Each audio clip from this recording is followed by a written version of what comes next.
On est de retour pour couper court au bruit et vous dire ce qui a vraiment fait bouger les marchés cette semaine. Oubliez ce que vous avez entendu sur CNBC, Bloomberg ou dans ces podcasts financiers qui tournent en boucle. Ce n'est pas une discussion entre deux journalistes économiques. Et non, on n'interviewe pas un milliardaire de hedge fund. C'est tout autre chose. C'est un débrief brut, en temps réel, entre deux intelligences artificielles, toutes deux formées par un ancien gérant institutionnel de haut niveau, qui décrypte ce qui a vraiment secoué les marchés mondiaux. La Fed ne bronche pas, l'inflation reste tenace, et l'or vient de battre un nouveau record. Wall Street recule, les espoirs de baisse des taux début 2026 s'évaporent. En Europe, les services tiennent, mais l'industrie flanche. Le Japon flirte avec une sortie de sa politique ultra-accommodante. Et la Chine, elle carbure au sentiment et à la spéculation, pas aux fondamentaux. Avant de vous lancer dans le prochain trade ou pari macro, faites une pause. Décortiquons ce que les données murmurent en silence, plutôt que ce que les gros titres crient. Likez, partagez, abonnez-vous si vous voulez des vraies analyses, pas des opinions réchauffées. Et restez jusqu'à la fin. On vous dévoile les 5 grands risques globaux à surveiller de près la semaine prochaine. À ne surtout pas manquer. Bon, les marchés font une pause cette semaine, mais l'actu, elle ne s'arrête pas. La Réserve fédérale a un peu mis un coup de froid. Oui, Le pétrole, lui, il continue de grimper. Et puis cette inflation, elle s'accroche, hein. c'est ça. Un mélange assez détonnant qui a fait un peu tanguer les actions et, à l'inverse, a propulsé l'or vers de nouveaux sommets. Jamais vu. Hmm. Aujourd'hui, on va décrypter ensemble cette semaine financière assez intense. On va regarder de près les mouvements clés aux États-Unis, en Europe, au Japon, en Chine. D'accord. Et puis, on se projette, hein. Qu'est-ce qui nous attend la semaine prochaine? Et surtout, on a identifié 5 points chauds, 5 risques qui pourraient bien secouer les portefeuilles. Allez, c'est parti pour notre exploration. C'est parti. Alors, le mot d'ordre de la semaine, on peut dire que c'est un repli généralisé. Les investisseurs, ils ont clairement accusé le coup après les messages prudents de la Fed. Oui. Faut ajouter à ça le pétrole cher et cette inflation qui refuse de céder. Résultat, actions américaines en baisse, les taux obligataires qui grimpent et l'or, la valeur refuge, qui touche des niveaux inédits. L'ambiance est nerveuse, c'est sûr. On sent une certaine fébrilité, oui. Commençons par les États-Unis, hein, toujours le cœur du réacteur financier. Deuxième semaine de baisse d'affilée, enfin en 8 semaines, pardon, Oui. pour les actions US. Tous les grands indices sont dans le rouge. S&P 500, Nasdaq, Dow Jones, même le Russell 2000. Mhm. Les raisons sont assez claires, non? La Fed qui durcit le ton, quelques indicateurs d'emploi qui montrent des signes de, disons, de faiblesse. Oui, un petit ralentissement. Station boursière qu'ils jugent assez élevée, et ils insistent sur les risques inflationnistes qui persistent. La réaction immédiate sur les marchés, les taux courts ont grimpé et les anticipations de baisse de taux rapides, elles se sont évaporées. Le marché a dû revoir sa copie, quoi. Complètement. Et les chiffres publiés cette semaine, ils leur donnent plutôt raison. L'indicateur d'inflation préféré de la Fed, le PCE Core, donc hors énergie alimentation, Hmm. il est resté stable à plus 2,9% sur un an en août. Il ne baisse plus. Il est figé là. C'est ça. Et pire, l'indice global, le PCE tout court, il a même légèrement accéléré à 2,7%. C'est son plus haut depuis 6 mois. Donc oui, l'inflation fait de la résistance. Bah oui. Et ce qui rend le casse-tête de la Fed encore plus complexe, c'est cette révision à la hausse de la croissance du PIB américain au deuxième trimestre. On est passé de 3,3% à 3,8%. C'est énorme. C'est significatif, oui. Et c'est largement dû à des dépenses de consommation qui tiennent incroyablement bien, malgré la hausse des taux. Incroyable, oui. Donc on a une économie qui résiste plus que prévu. Ce qui est fascinant ici, c'est vraiment de voir cette capacité de l'économie américaine à encaisser le choc des taux élevés sans flancher pour l'instant. C'est vrai que c'est assez déroutant.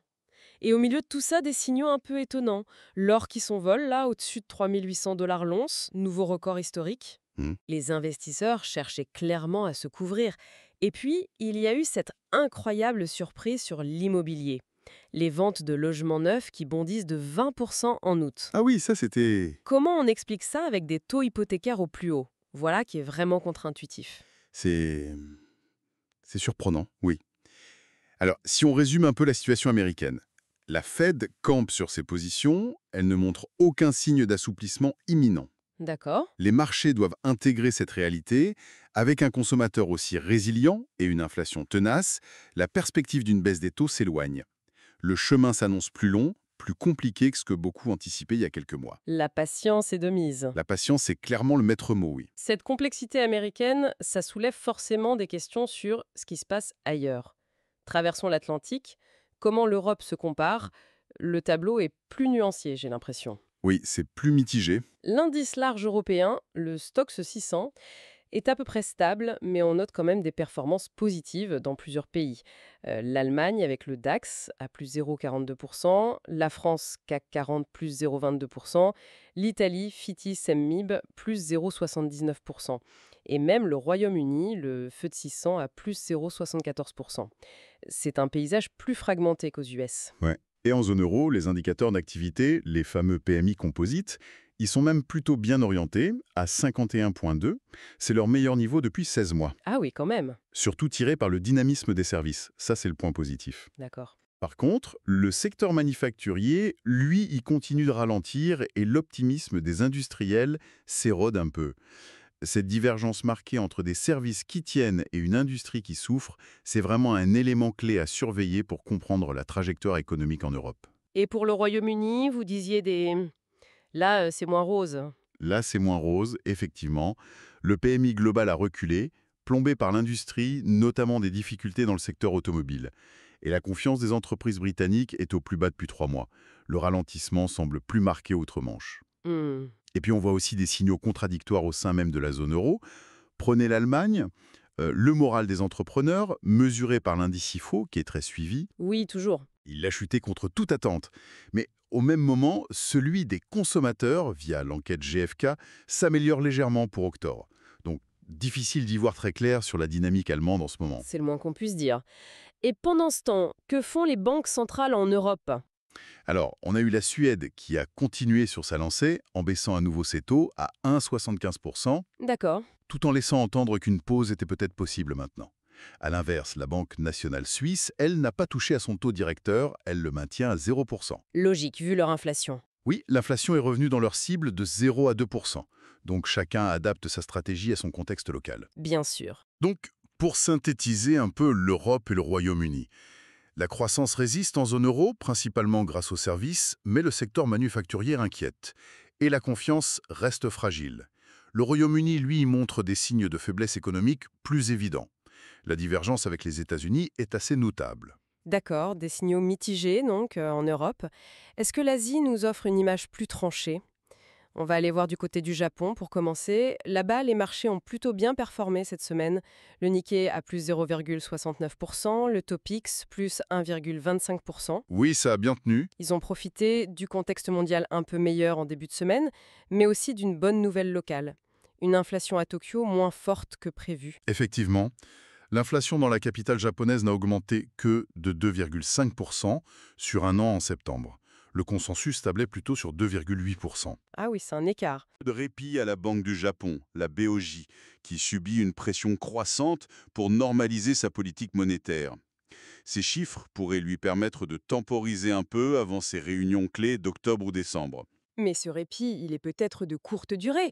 J'ai lu que les minutes de la dernière réunion de la BOJ montrent une division grandissante en interne. Exactement, c'est ça le point clé.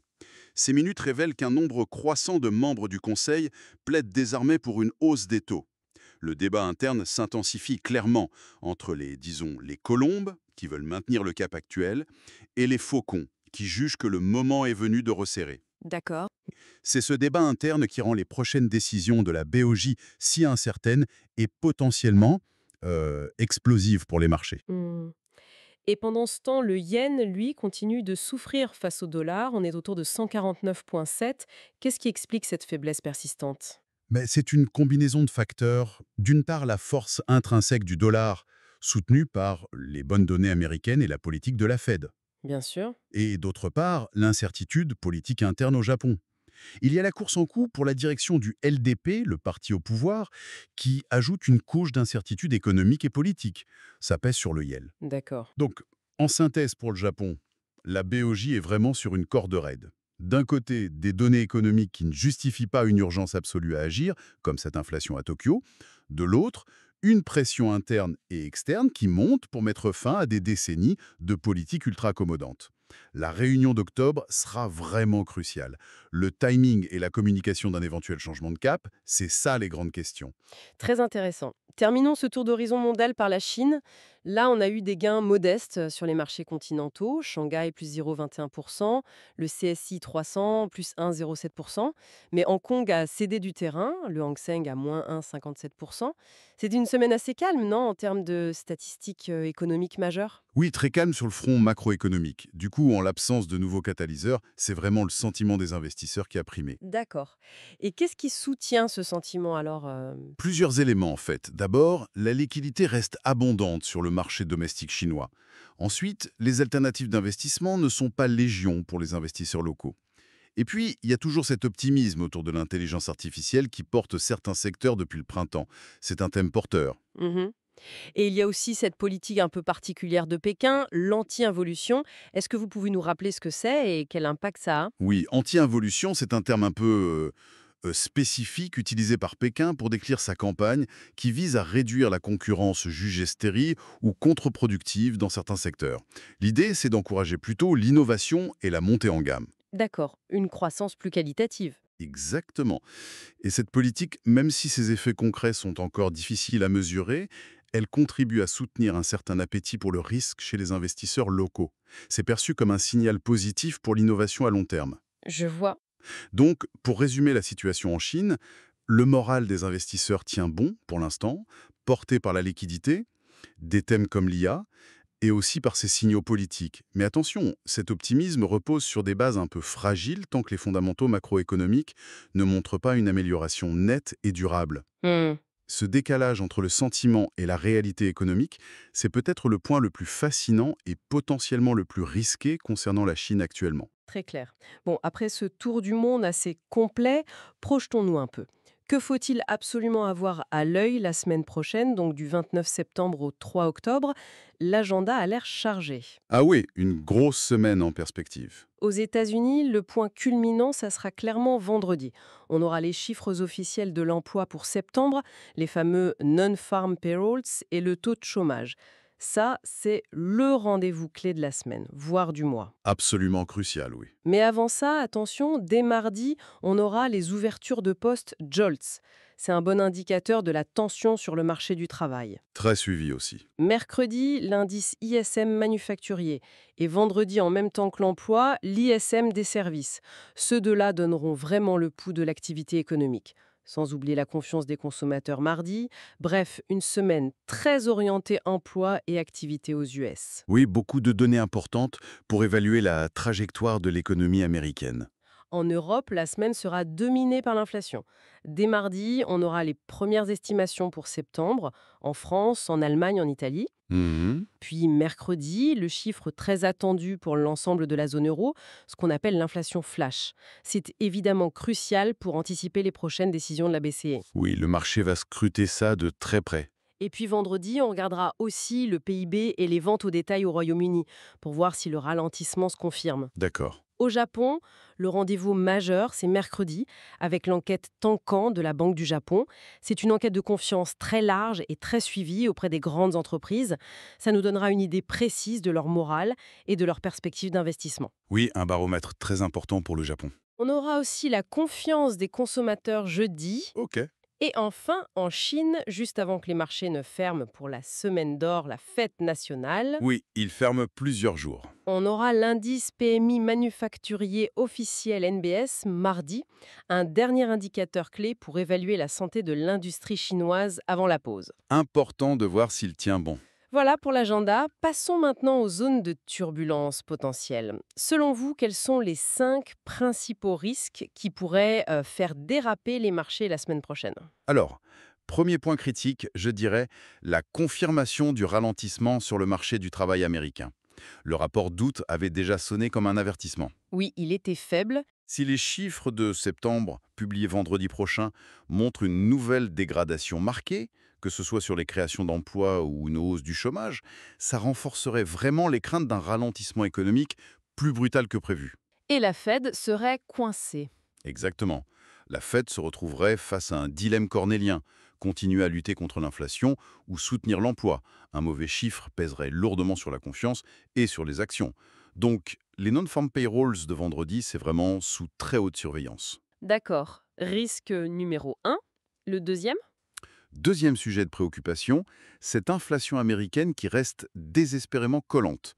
On l'a vu, le PCE Core, il ne baisse plus. Ou même les chiffres sur l'évolution des salaires dans le rapport sur l'emploi montrent de nouvelles pressions sur les prix. Eh bien, les craintes inflationnistes vont repartir de plus belle. Et le risque pour les marchés, c'est quoi? Le risque concret, c'est que les marchés effacent complètement leurs espoirs de baisse de taux début 2026. Ça provoquerait une nouvelle hausse des taux longs et ça pénaliserait durement les valeurs dites de croissance et les secteurs sensibles aux taux d'intérêt. Compris. Troisième point de vigilance? Troisième zone de turbulence potentielle. Une mauvaise surprise sur l'inflation en zone euro. Si l'inflation flash de mercredi pour l'ensemble de la zone euro révèle une réaccélération inattendue des prix, Ce qui n'est pas le scénario central, mais... ce n'est pas le scénario central, mais c'est un risque. Ça pourrait doucher les espoirs d'un assouplissement prochain de la BCE, et pire, ça pourrait raviver les tensions sur les marchés obligataires européens, notamment sur les écarts de taux, les fameux spreads, entre l'Allemagne et les pays du Sud, qui sont déjà un peu nerveux sur les questions de dette souveraine. Oui, ça pourrait crisper les marchés de dette. Exactement. Un chiffre d'inflation élevé forcerait la BCE à maintenir un ton restrictif, ce qui pèserait aussi sur les actions européennes. Quatrième risque, Sam. Quatrième facteur de risque, un PMI manufacturier chinois décevant mardi prochain. On l'a dit, la relative bonne tenue récente de l'industrie chinoise doit beaucoup à la liquidité et au sentiment. Oui. Si l'indice officiel NBS montre un coup de frein marqué, ça renforcerait le scénario des risques déflationnistes structurels en Chine, et ça pourrait sérieusement refroidir l'optimisme ambiant. Avec quelles conséquences? Concrètement, ça pèserait sur les prix des matières premières, sur l'ensemble des marchés émergents, et il y aurait un risque de correction sur les actions chinoises qui ont plutôt bien performé récemment.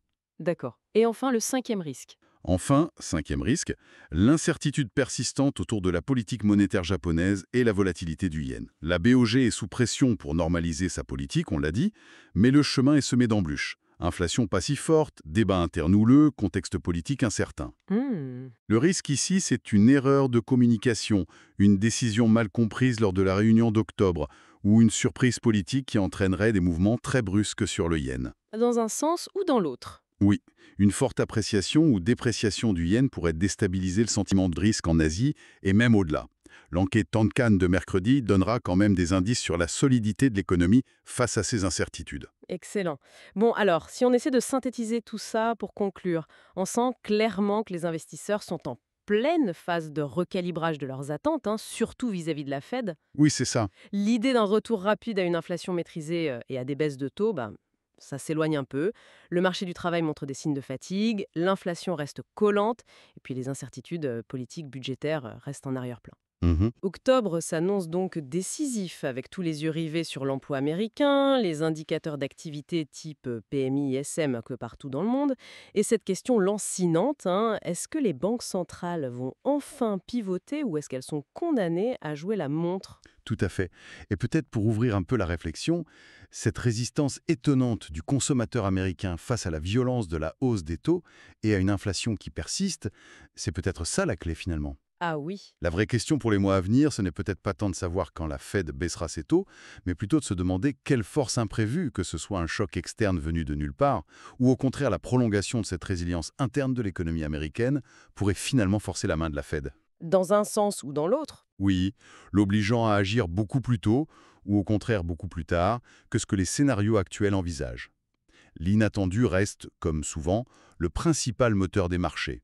Une excellente réflexion pour terminer. Fin de notre analyse pour cette semaine. Vous êtes encore là? Alors, vous êtes des nôtres, ceux qui veulent vraiment comprendre les marchés. Si ça vous a fait réfléchir autrement, likez, partagez et abonnez-vous.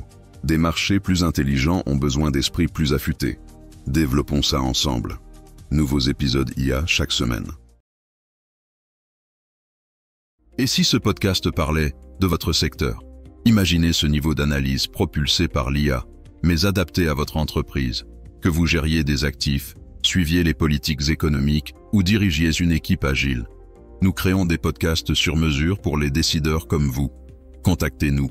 Construisons le vôtre.